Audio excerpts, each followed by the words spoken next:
काश ऐसी बहू सबको मिले। माँ जी आप ये क्या कर रही है? छोड़िए, मेरा बहुत दर्द हो रहा है, छोड़िए।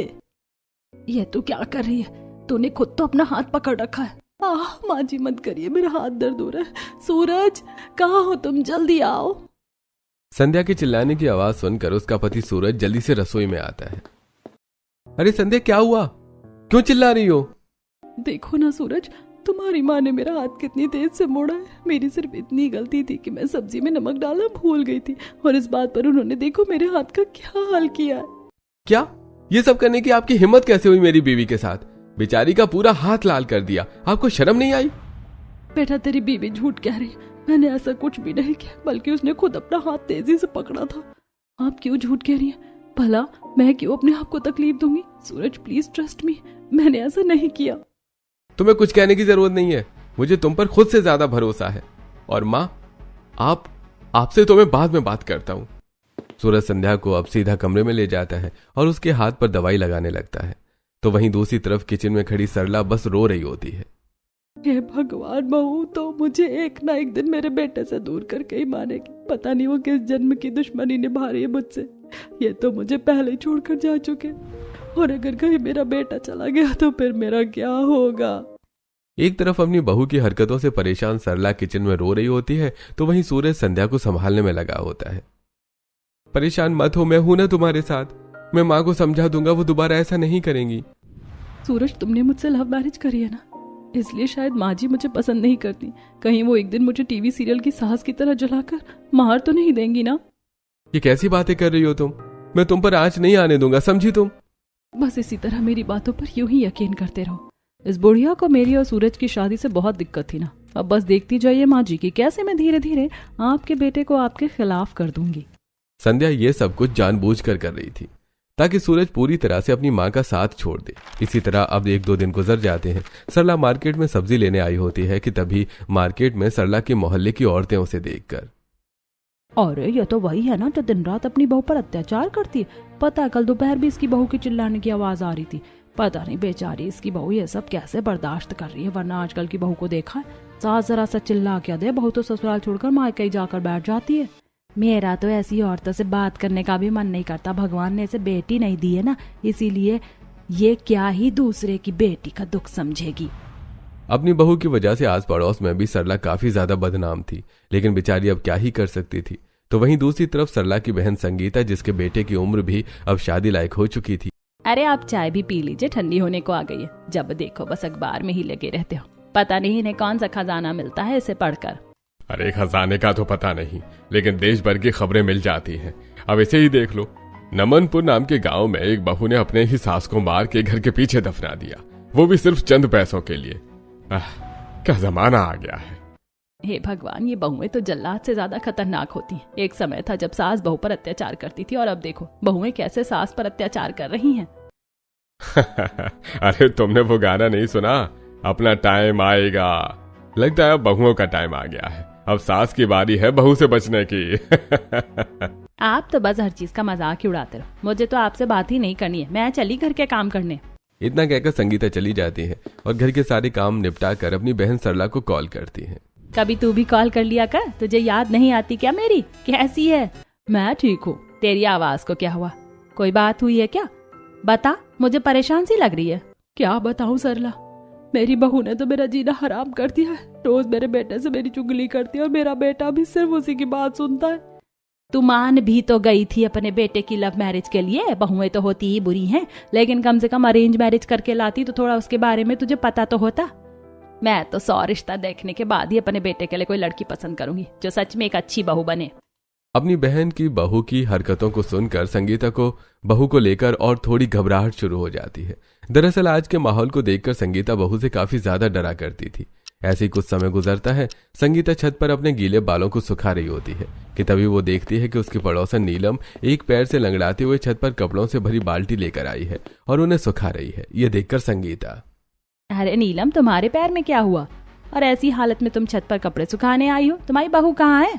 संगीता, तुम्हें तो पता है मेरी बहू की आदत, इस वक्त वो कहाँ होगी? अपने दोस्तों के साथ घूम रही होगी। सोचा था बहू आएगी तो इस बुढ़ापे में थोड़ा सहारा मिल जाएगा, लेकिन मेरी बहू ने तो मुझे ही नौकरानी बनाकर रख दिया है। मेरा बेटा भी बस मेरी बहू के इशारों पर ही चलता रहता है। तुम्हें देखकर तो मुझे अपनी बहन की याद आ गई। वो भी बेचारी अपनी बहू से इतनी ही परेशान है, बस रोना आता है मुझे। पता है कल मैं बाथरूम साफ करते हुए फिसल कर गिर गई। मुझे उठाने की बजाय मेरे पर हंस रही थी। दर्द में भी घर के सारे काम करवा रही है मुझसे वो। कभी कभी तो ऐसा लगता है कि मैं अपने बेटे की शादी ही ना करवाऊं। अगर मेरी भी बहू ऐसी ही आ गई तो फिर क्या होगा। सही सोच रही हो तुम, अपने बेटे की शादी मत करवाना, वरना जो अभी सुकून से सांस ले रही हो ना, ये भी नहीं ले पाओगी। बहन के साथ साथ अपनी पड़ोसन नीलम का भी दुख देखकर संगीता को काफी ज्यादा बुरा लगता है। ऐसे ही हफ्ता भर गुजरता है।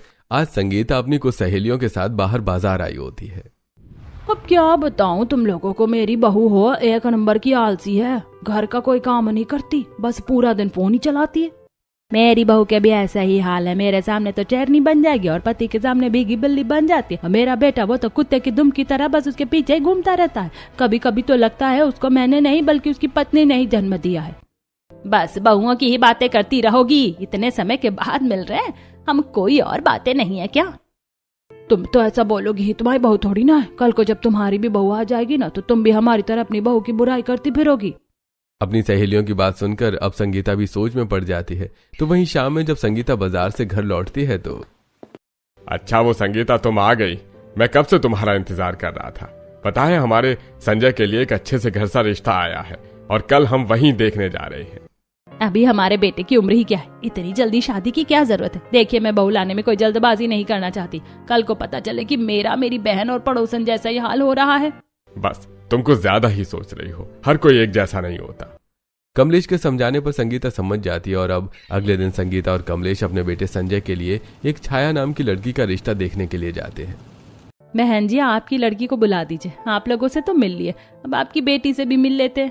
बस वो आती होगी। ममता इतना बोल ही रही होती है कि तभी ममता की बेटी छाया एक वेस्टर्न ड्रेस पहनकर सबके सामने आती है और बिना किसी को नमस्ते करे ही सोफे पर बैठ जाती है। ये लीजिए आ गई मेरी बेटी। वैसे बेटा तुम क्या हमेशा इसी तरह के कपड़े पहनती हो? मेरा मतलब कि जब किसी लड़की का रिश्ता आता है तो लड़की सूट सलवार साड़ी पहनती है और तुमने इतने छोटे कपड़े पहने हैं। मैं एक मॉडल हूँ और मैं तो रोजमर्रा की जिंदगी में ऐसे ही कपड़े पहनती हूँ। शादी के बाद भी मुझे इसी तरह के कपड़े पहनने हैं। बेटा अब कपड़ों को लेकर हम क्या ही बोले, आजकल तो हर कोई ऐसे ही कपड़े पहनता है। वैसे तुम ये बताओ कि तुम्हारा परिवार को लेकर क्या ख्याल है? अंकल मुझे जॉइंट फैमिली में रहने का कोई शौक नहीं है, स्पेशली सास ससुर के साथ तो वो बहुत ट्रॉमेटाइज होते हैं। इसीलिए शादी के बाद तो मैं अपने हस्बैंड के साथ अकेले रहूंगी। हमारे घर में है ही कितने लोग, कुल मिलाकर 3 और बहू आ जाएगी तो 4 हो जाएंगे। हाँ लेकिन मुझे सास ससुर के साथ रहना बिल्कुल भी पसंद नहीं है। तुम तो हमारे मुंह पर कह रही हो कि शादी के बाद तुम हमारे बेटे को अलग कर दोगी। इस तरह की लड़कियां किसी को भी नहीं चाहिए। बहन जी जरा कुछ संस्कार दीजिए अपनी बेटी को, वरना ये तो घर जोड़ने से पहले ही तोड़ के रख देगी। हमें नहीं करनी ऐसी लड़की से अपने बेटे की शादी। आज के जमाने में आप लोग क्या सती सावित्री जैसी बहू एक्सपेक्ट कर रहे हैं? अगर मिल जाए ना तो मेरा नाम बदल दीजिएगा। छाया की बात सुनकर संगीता और कमलेश अब वहां से चले जाते हैं और इसी तरह अब कुछ दिन गुजर जाते हैं और आज संगीता अपनी बहन सरला से मिलने के लिए उसके घर आई होती है और जैसे ही वो उसके घर पहुंचती है तो देखती है कि उसकी बहन सरला पट्टी बांधे हाथ के साथ पोछा लगा रही है। ये देखकर संगीता, अरे सरला ये क्या तुम्हारे हाथ में ये चोट कैसे लगी और ऐसी हालत में तुम पोछा क्यों लगा रही हो? संगीता तुम यहाँ ऐसे अचानक, बताया क्यों नहीं आने से पहले? संगीता फौरन सरला को उठाती और उसे सोफे पर बिठा देती है कि तभी वहां हैंडबैग लिए सरला की बहू संध्या आती है। मैं बाहर शॉपिंग के लिए जा रही हूँ, आने से पहले खाना बना देना, ठीक है?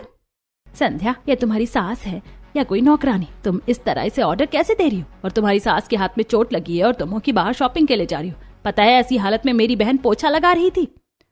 तो मैं इस घर की बहू हूँ, कोई नौकरानी नहीं। और अगर इतना ही तरस आ रहा है अपनी बहन पर तो इन्हें अपने घर ही ले जाइए, मुझे कोई दिक्कत नहीं है, ठीक है?